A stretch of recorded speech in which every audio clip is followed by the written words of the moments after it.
वहां जो लोग धरने पर बैठे हैं वो गो बैक एनटीपीसी की जवाबदेही तय की जाए, उसे वापस भेजा जाए, जिम्मेदारी तय की जाए, उस पर जांच बिठाई जाए, निष्पक्ष हाई लेवल कमेटी उसकी इन्वेस्टिगेशन करे, ये सब मांगे कर रहे हैं। लेकिन इन सब के बीच मुख्यमंत्री पुष्कर सिंह धामी जब मीडिया को संबोधित करते हैं तो वो ये कहते हैं कि वहां पर 70% जो जीवन है वो नॉर्मली चल रहा है, आम जनजीवन चल रहा है। मीडिया में, सोशल मीडिया के माध्यम से फेक न्यूज़ फैलाई जा रही है, जैसा नहीं है वैसा बताया जा रहा है कि वहाँ बहुत खतरा है, बड़ी भयानक स्थिति है, जबकि ऐसा नहीं है। 70% जनजीवन वहाँ पर नॉर्मल जैसे और दिन चलता था वैसे चल रहा है। और जोशीमठ में भी 70% लोग अभी आज ऐसे सामान्य जीवन जी रहे हैं। ये स्टेटमेंट सुनकर हैरानी हुई। ऑन फैक्ट्स शायद हो सकता है अगर आप इसको इस नज़रिए से देखें तो आप सही भी मान सकते हैं कि हाँ 70% जिंदगी हो सकता है नॉर्मलसी के साथ चल रही हो, पर नॉर्मलसी क्या है आपके लिए?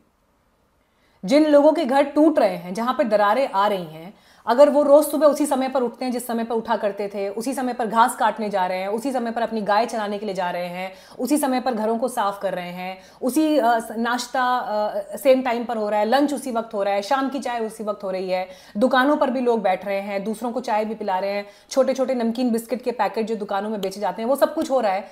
तो क्या ये जीवन की नॉर्मलसी है? 70% जीवन, इसी को नॉर्मल होना कहते हैं? चलिए ठीक है, नॉर्मल होना कहते हैं, मान लिया आपकी नजरों में नॉर्मल होना है, पर ये नॉर्मल होना उनकी मजबूरी है। ना हो अगर ऐसा नॉर्मल तो फिर क्या करें वो लोग? दिन भर रोते गाते रहें, पिटते रहें, लुटते रहें, शोक मनाते रहें? मना ही रहे हैं ना। जब मैं वहां पर मौजूद थी, जिन दरारों के भीतर मैंने हाथ डाला, पूरा हाथ यूं घूम पा रहा था नॉर्मल घरों के भीतर, इतनी दरार थी। उस दरार को देखने के बाद मजबूरी है लोगों की कि उनको वहां रहना पड़ रहा है, क्योंकि ऑप्शन नहीं है ना उनके पास, ऑल्टरनेट नहीं है। और आप कह रहे हैं कि 70% जनजीवन वहां सामान्य तरीके से चल रहा है। हाँ, अगर सेम टाइम पर पलक झपकती है, सेम टाइम पर भूख लगती है, सेम टाइम पर प्यास लगती है, सेम टाइम पर सर्दी लगती है, गर्मी लगती है, आग तापने का मन करता है, घाम तापने का मन करता है, ये सब कुछ अगर आपके लिए जीवन की नॉर्मलसी है तो जी धामी साहब, 70% जीवन वहां नॉर्मल चल रहा है। पर क्या इससे जिम्मेदारी की इतिश्री हो जाती है? पर क्या इससे जो लोगों के लिए वहां किया जाना चाहिए वो कंप्लीट हो जाता है? अच्छी बात है, आप दिल्ली आइए, गृह मंत्री से मिल रहे हैं, आप उन्हें अवगत कराइए सूचना से। हम लोगों का मकसद भी तो यही था ना वहां पहुंच के रिपोर्ट करने का, कि जोशीमठ के लोगों को कोई सुन नहीं रहा तो कम से कम उनकी समस्याएं सामने जाएं। पर अगर अब आप ये कह रहे हैं कि वहां की रिपोर्टिंग करके लोगों को डराया जा रहा है, ये बात तो ठीक नहीं है। दरार को हम दरार नहीं कहेंगे तो क्या कहेंगे? जो लोग मेरी रिपोर्ट्स में जिस समय रिकॉर्डिंग हो रही है जो आंसू बहा रहे हैं, मैंने तो नहीं उकसाया ना उनको रोने के लिए, मैंने तो नहीं कहा ना उनको कि आप ऐसा बोलिए ऐसा बोलिए। जो बोल रहे हैं वो आपके सामने बोल रहे हैं। इनफैक्ट ये शायद मेरे अपने करियर की पहली ऐसी रिपोर्टिंग थी जिसमें usually as an anchor, as a reporter, अगर आप किसी लाइव इवेंट को कवर कर रहे होते हैं तो आप काफी बोलते हैं, आप पूरी घटनाओं को दिखाते हैं, उस पर अपनी कमेंट्री दे रहे होते हैं। ये पहली ऐसी रिपोर्टिंग भी थी जिसमें शायद मैंने 20% बोला होगा। 80% जो मेरे सब्जेक्ट हैं, जिनके मैं इंटरव्यूज कर रही हूँ, जिनकी मैं रिपोर्टिंग कर रही हूँ, 80% वो लोग बोल रहे हैं। तो जोशीमठ के बारे में जो रिपोर्टिंग हो रही है वो हम नहीं कह रहे हैं, वहां के लोग बता रहे हैं। और आप कह रहे हैं कि डर फैलाया जा रहा है। इस घटना से भी वो बेचारे नहीं डरेंगे तो किस चीज से डरेंगे? 1 फरवरी से स्कूल खुलने वाले हैं, बर्फबारी हो रही है, बोर्ड के एग्जाम है बच्चों के। जोशीमठ में अकेले जितने दर्शक मेरे साथ इस वक्त लाइव जुड़े हुए हैं उन सबको बताना चाहती हूं, इस नजरिए से भी जरा समस्या को देखिए। जोशीमठ में इस वक्त बुजुर्ग होंगे, बच्चे होंगे, लेकिन आपको पता है करीब मेरे ख्याल से 70 के आसपास वहां पर प्रेग्नेंट महिलाएं हैं, गर्भवती महिलाएं हैं 70, जिनके बच्चे आने वाले समय में पैदा होने, डिलीवरी होनी है।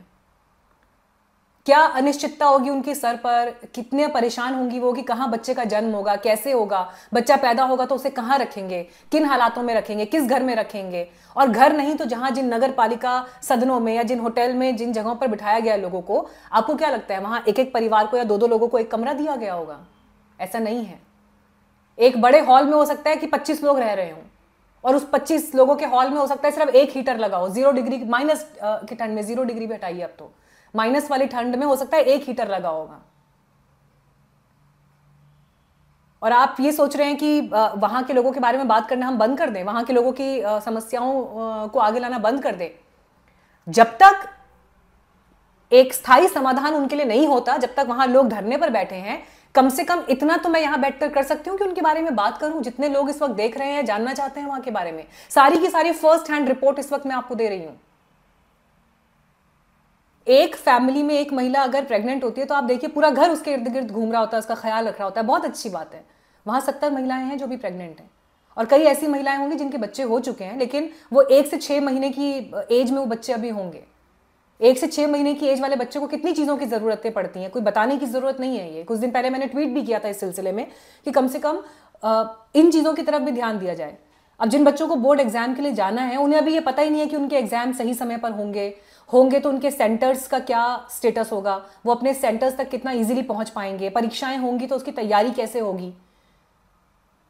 समस्याओं का कोई अंत नहीं है। आप सिर्फ ये सोच लें कि उनको एक जमीन दे देते हैं या कुछ कंबल उनको दे देते हैं, नमकीन बिस्किट उनको बांट आते हैं, तो ये जोशीमठ के लोगों की समस्या का हल नहीं है। और बर्फबारी ने उन समस्याओं को नए सिरे से उनके लिए बढ़ा दिया है। इसलिए मेरी कोशिश है, सिर्फ हंगामा खड़ा करना यहां मकसद नहीं, सूरत बदलनी चाहिए, ये इस वक्त कोशिश है। उन लोगों को उनका हक मिले, उनको न्याय मिले, उनके लिए व्यवस्था सही हो। ऐसा ना हो कि जैसे ही कवरेज बंद हुई सब भूल गए, ये नहीं होना चाहिए। बैंक के लोन्स आप सोचिए, अब जिन्होंने अपना घर ये सोच के बनाया कि जोशीमठ, वहाँ पे दूर दूर से टूरिस्ट आते हैं, किसी को बद्रीनाथ जाना है, किसी को औली जाना है, किसी को फूलों की घाटी जाना है, तो जोशीमठ बेस है उन सब जगहों के लिए। हेमकुंड साहिब अगर किसी को जाना है, तो लोगों ने क्या किया कि अपने घरों को थोड़ा सा होम स्टे टाइप में कन्वर्ट करने के लिए छोटे छोटे रेस्टोरेंट, छोटी छोटी दुकानें खोल दी, या कुछ और चीज़ों के लिए बैंक से लोन ले लिया। अब लोन तो पर मंथ आपका EMI जा ही रहा है, उसे लेकर अभी कोई क्लैरिटी नहीं है। तो जोशीमठ में जिनकी दुकानें अभी बंद हो गई हैं या जिनके बिजनेस अभी नहीं चल पा रहे हैं इस संकट की वजह से, बैंक से तो उन्हें अभी कोई राहत नहीं मिली है। यानी EMI तो आपकी जाएगी, बेशक आपके पास कोई इनकम हो ना हो, EMI आपकी जानी ही है। तो ऐसे लोगों का क्या होगा आगे, क्या उन्हें कोई राहत मिलती है, नहीं मिलती है, कब तक मिलेगी, ये सब चीज़ें क्वेश्चन है। अब अगर आप किसी को एक एरिया से उठा के दूसरे एरिया में शिफ्ट करते हैं, उन्हें माइग्रेट किया जाता है, तो वो लोग अपनी 20-30 साल, 40 साल, 50 साल की जिंदगी को पीछे छोड़ कर आ रहे हैं। अचानक से उनको वहां पर क्या, जो लोग चलिए गवर्नमेंट जॉब्स में हैं उनका समझ में आता है, लेकिन वो भी बहुत कम संख्या है। ज़्यादातर लोग अपनी छोटी मोटी दुकानें या खेती बाड़ी के काम में लगे हुए थे। तो ऐसे में उन लोगों के पास इनकम का सोर्स क्या होगा, ये बहुत बड़ा सवाल है।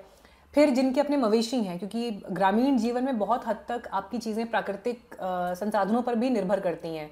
ऐसे में खेती बाड़ी से लेकर डेयरी, पोल्ट्री फार्मिंग, जो वहाँ पर मवेशी हैं, उन सब पर जिनका जीवन निर्भर है, अगर किसी के पास मानिए 25-30 बकरियां हैं और वहाँ पर उनका जो एक सेटअप है पूरा, उस पूरे सेटअप को शिफ्ट करने में भी एक कॉस्ट लगती है। अब आप सारे लोग जो शहरों में रहते होंगे, आप जानते हैं शहरों में कंस्ट्रक्शन कॉस्ट अलग होता है, लेकिन यही कंस्ट्रक्शन कॉस्ट पहाड़ों में अलग होता है। तो ऐसे में ये बहुत ही मतलब परेशानियां एक्चुअली इतनी लेयर्स में हैं कि जब आप वहाँ ज़मीन पर उतर कर देखेंगे तो आप पाएंगे कि वहाँ के लोग कितने संकट में इस वक्त जी रहे हैं। और ऐसे में प्रशासन, सरकार, जिसे वहाँ के लोगों के प्रति बहुत संवेदनशील होना चाहिए, हेल्पफुल होना चाहिए, उनके दुख में शरीक होना चाहिए, वहाँ पर सेंसिटिविटी की कमी जो है वो ज़रूर दिखाई देती है। तो ये सारी चीज़ें ऐसी हैं जो इस वक्त सवाल मतलब उठ रहे हैं बहुत सारे।